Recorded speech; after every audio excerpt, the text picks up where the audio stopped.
오늘 본문에 나오고 있는 이 여리고라고 하는 성은 요단강 하류에 위치한 작은 고대 도시였습니다. 주변에 있는 황무지와는 다르게 이곳에만 종려나무들이 울창해서 신명기 34장 3절에서 보면 이 여리고성을 종려나무 성이라고 부르기도 했습니다. 이렇게 주변과는 다른 풍부한 환경 덕분에 여리고성은 당대의 교통, 무역, 군사 활동의 중심지이기도 했습니다. 여리고성의 생김새를 잠시 말씀드리면 여리고성은 폭이 약 200m, 길이가 약 100m 정도의 크기였고 당시 다른 성들과 비교하면 중간 정도 크기의 성이었습니다.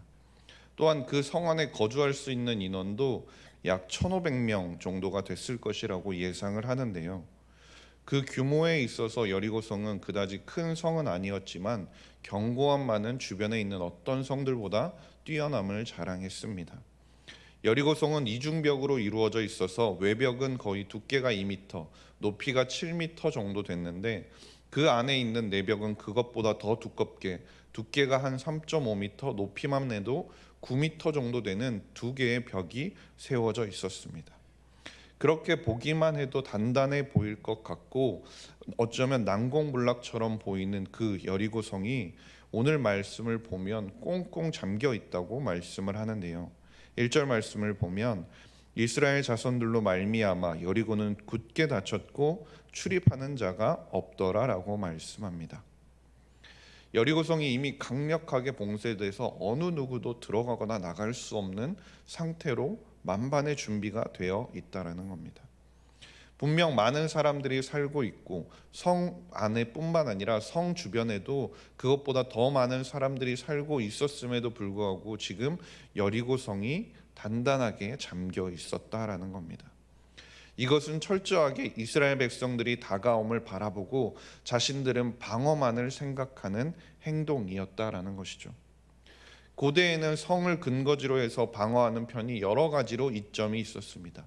벽이 지키고 있고 높은 성벽을 가지고 있기 때문에 공격하는 쪽이 훨씬 더 불리한 상황이었다라는 것이죠. 만약에 성을 공략하기 위해서도 정말 압도적인 수로 밀어붙이지 않는다면 어려운 것이 성을 공략하는 일이었습니다.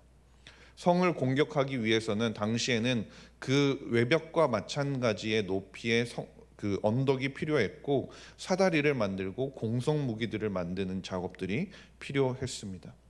또한 그 모든 것을 준비하는데도 대략 3개월 이상의 일이 걸렸다고 하고 대략 여리고성 같은 규모의 성을 공략하는 데 있어서 아무리 군사적으로 열심히 노력을 한다고 해도 성 하나를 점령하는 데 6개월 이상의 시간이 필요했다라고 합니다. 그런데 이것이 그 당시의 일반적인 상황이었다라는 것이죠. 허나 근데 우리가 잘 알듯이 여리고성 전투라고 하면 우리는 이스라엘 백성들이 군사적인 힘이 부족해서 그리고 전략이 부족해서 여리고성이 도저히 이스라엘 백성들이 넘볼 수 없는 성이어서 하나님께서 도와주셔야 했다라고 생각하기 쉽습니다.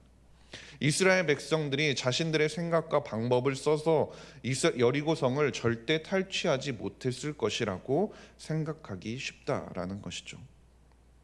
허나 당시 여리고성을 이스라엘 백성들이 도는 일에 참가했던 인원을 우리가 정확하게 알 수는 없지만 허나 가나안 정복 전쟁에서 이스라엘 전체 병력이 64만 명 정도였는데 그 중에서 3분의 1 정도만 참여했다고 해도 24만 명이나 되는 대군이 이스라엘 백성들이었습니다.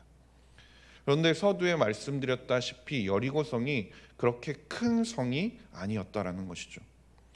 폭이 200m, 길이가 100m인 성이라면 둘레를 어림잡아 짐작을 해도 600m 정도가 됐을 겁니다.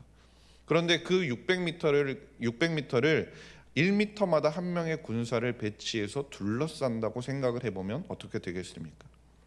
그 둘레가 600m면 600명의 군인들이면 한 바퀴를 둘러서 성을 에워쌀 수 있습니다. 그런데 만약에 24만 명의 규모가 된다면 어떻겠습니까? 한 줄에 600명씩만 세워도 그냥 산술적으로 해도 400번 여리고성을 둘러쌀 수 있는 규모의 인원이 이스라엘 백성이었다는 것이죠. 그럼 만약에 이스라엘 전체 64만 명이 여리고 성을 둘러싼다면 어떻게 되겠습니까? 그 여리고 성을 둘러싸고 있는 이스라엘 백성들을 바라보면서 여리고 성 주민들은 어떻게 생각했겠습니까? 여리고 성 사람들에게는 이스라엘 백성들이 자신의 성을 치러 온다는 그것이 어쩌면 그들에게는 약탈자로 보였을 겁니다. 더욱이 이스라엘이 여호와 하나님의 초자연적인 능력으로 인해서 홍해를 건넌 것을 그들은 들어서 알고 있었고, 광야에서 아모리 왕 시온과 옥이 이끄는 나라들을 전멸시켰다는 소문도 그들은 익히 들어서 알고 있는 상태였습니다.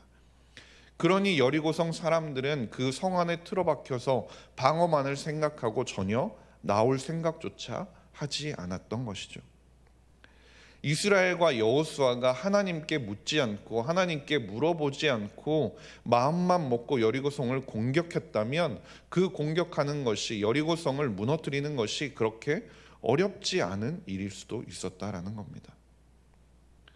그런데 만약 정말로 이스라엘 백성들이 하나님께 묻지 않고 하나님의 방법이 아니라 자신들의 전략과 자신들의 군사적인 힘을 가지고 여리고성을 정복했다면 어떻게 됐을까요? 앞서 언급했듯이 정말 많은 준비의 시간이 필요했을 겁니다. 사상자도 반드시 나오게 됐을지 모릅니다.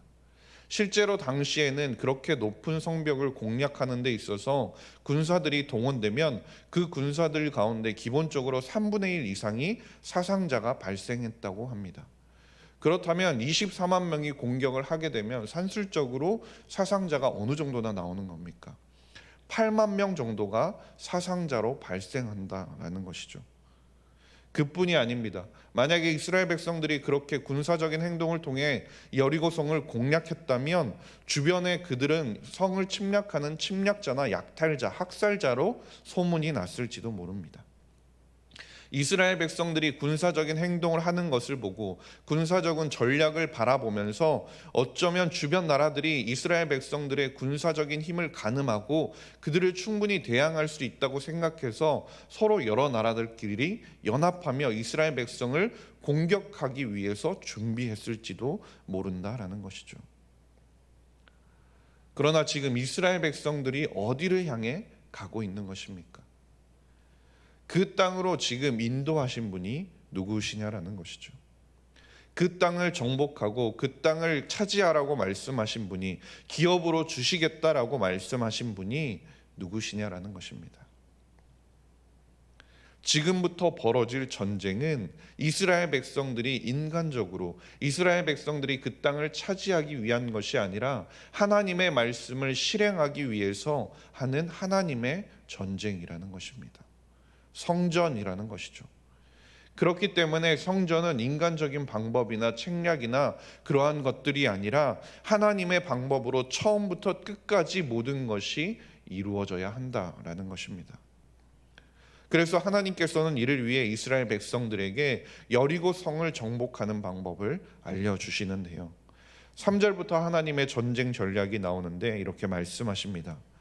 너희 모든 군사는 그 성을 둘러 성 주위를 매일 한 번씩 돌되 엿새 동안을 그리하라. 이것이 여리고 성을 정복한 하나님의 방법이었습니다. 이 말을 처음 들었을 때 이스라엘 백성들이 어떤 마음이 들었겠습니까? 여호수아는 어떤 마음이 들었을까요? 인간적인 군사적 방법으로 생각해 보면 너무나 한심하기 그지없는 작전이었을지 모릅니다. 그렇게 두꺼운 이중 성벽을 앞에 두고 그저 그 성을 돌기만 하라니요. 앞서 말씀드린 것처럼 성 둘레가 600m 정도에 불과하기 때문에 만약 장정이 느긋하게 한 사람이 돌더라도 20분이면 충분히 돌 수 있는 거리입니다. 그렇게 생각을 해보자면 24만 명이 만약 여리고성을 돌게 된다면 어떻게 될까요? 행렬, 그 행렬의 마지막 부분이 출발하기도 전에 이미 저 앞에 있는 행렬은 이미 이스라엘 진영에 도착하고 만다라는 것이죠.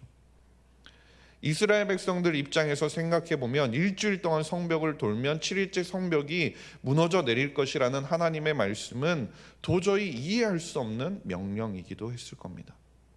이치에 맞지도 않고 자신들이 아무리 생각해도 이해되지 않는 명령이었다는 것이죠. 그들의 마음 가운데는 어쩌면 7일째 자신들이 나팔을 불고 소리를 질렀는데 성벽이 무너지지 않으면 어떡하지라는 불안함도 가지고 있었을지도 모릅니다. 그러나 하나님께서는 뭐라고 말씀하십니까? 5절 말씀을 보면 제사장들이 양각 나팔을 길게 불어 그 나팔 소리가 너희에게 들릴 때에는 백성은 다 큰 소리로 외쳐 부를 것이라. 그리하면 그 성벽이 무너져 내리리니 백성은 각기 앞으로 올라갈지니라 하시매. 아멘. 여기서 말하는 성벽이 무너져 내린다는 것은 어느 한쪽 성벽이 무너져 내려서 구멍이 날 테니 너희가 그리로 들어가면 된다라고 말씀하는 것이 아닙니다. 성벽이 그 기초석까지도 단 하나도 남지 않고 무너져 내린다는 것을 의미하는 것입니다. 이스라엘 백성들이 열심히 발을 굴러서 지진으로 인해 진동으로 인해 그것이 무너져 내린다는 것이 아니라 하나님께서 그 성의 기초까지도 잡고 흔드셔서 단 하나도 남지 않게 무너뜨리겠다고 말씀하시는 것을 뜻합니다. 또한 8절 말씀 중반절을 보시면 뭐라고 말씀합니까? 여호수아가 백성에게 이르기를 마침에 제사장 7은 양각 나팔 7을 잡고 여호와 앞에서 나아가라고 말씀합니다. 이스라엘 백성에게 하나님께서 여리고성을 공략하는 방법, 여리고성을 침략하는 방법을 말씀하시면서 반복적으로 이 전쟁의 주체가 누구임을 말씀하시냐면 하나님이심을 강조하고 있다라는 겁니다. 이스라엘이 온전히 하나님의 말씀에 순종하면 이 전쟁의 승패는 누구에게 달렸다 말씀하시는 겁니까? 하나님께서 지시하신 대로 이스라엘 백성은 순종했기 때문에 나머지는 모두 하나님의 몫이라는 겁니다. 성벽이 무너져 내리지 않는다면 7일째 그 성벽이 하나도 무너져 내리지 않고 그대로 있다면 그것은 이스라엘의 문제, 이스라엘의 그것이 아니라 하나님의 문제가 된다라는 것을 말씀하고 있는 것입니다. 또한 이 성전에서 하나님께서 가장 중요하게 여기시는 마지막 하나의 명령이 나오는데요. 우리 10절 말씀인데 10절 말씀을 함께 읽도록 하겠습니다. 시작. 여호수아가 백성에게 명령하여 이르되 너희는 외치지 말며 너희 음성을 들리게 하지 말며 너희 입에서 아무 말도 내지 말라. 그리하다가 내가 너희에게 명령하여 외치라 하는 날에 외칠지니라 하고. 아멘. 하나님께서 말씀하시길 외치지 말며 음성을 들리게 하지 말며 아무 말도 내지 말라라고 말씀합니다.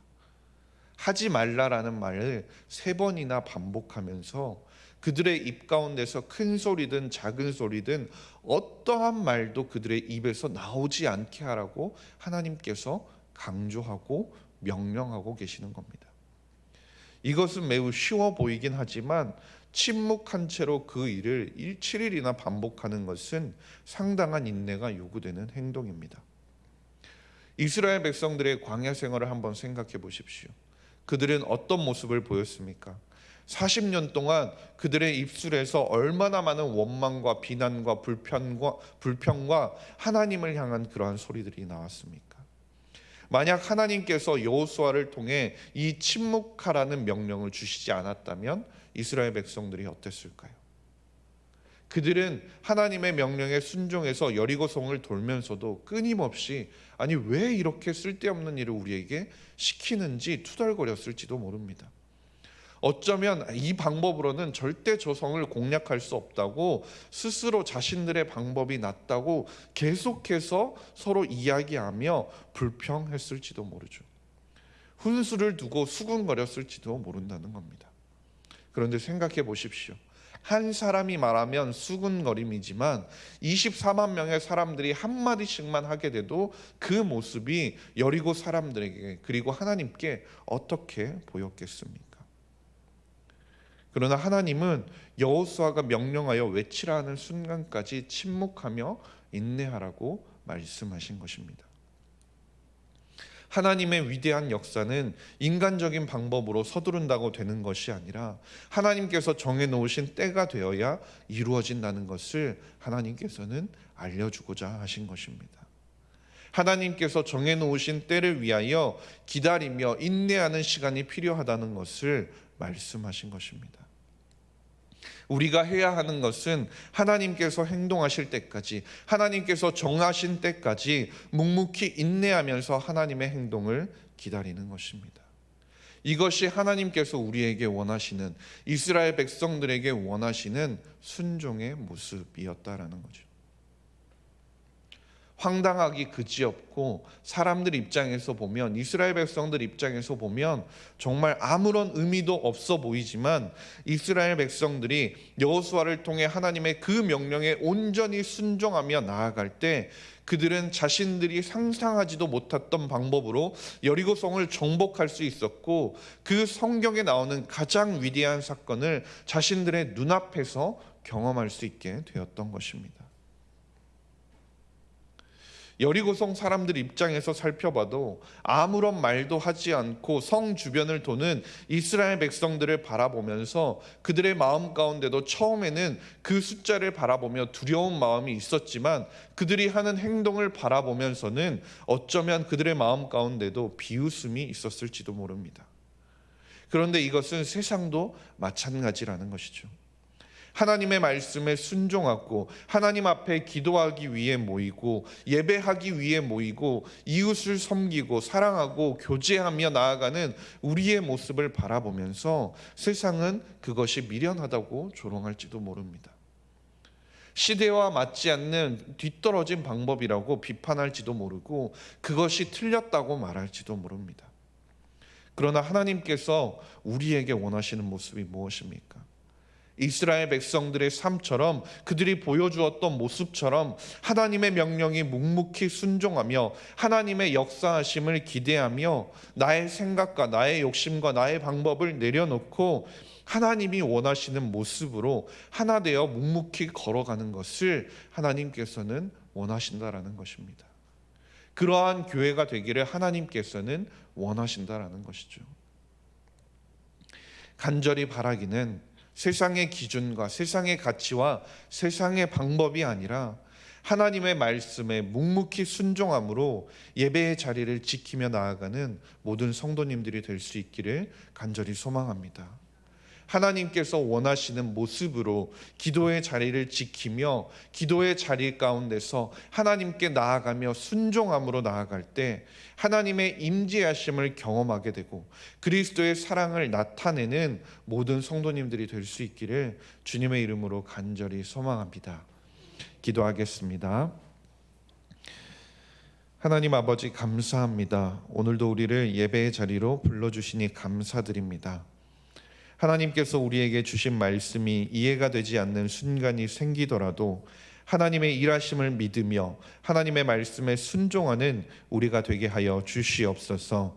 주님의 말씀에 순종하여 묵묵히 걸어가는 인생의 걸음걸음을 인도하여 주시고 은혜를 더하여 주셔서 하나님께서 일하심을 매일 경험하며 살아가는 모든 성도님들이 되게 하여 주시옵소서.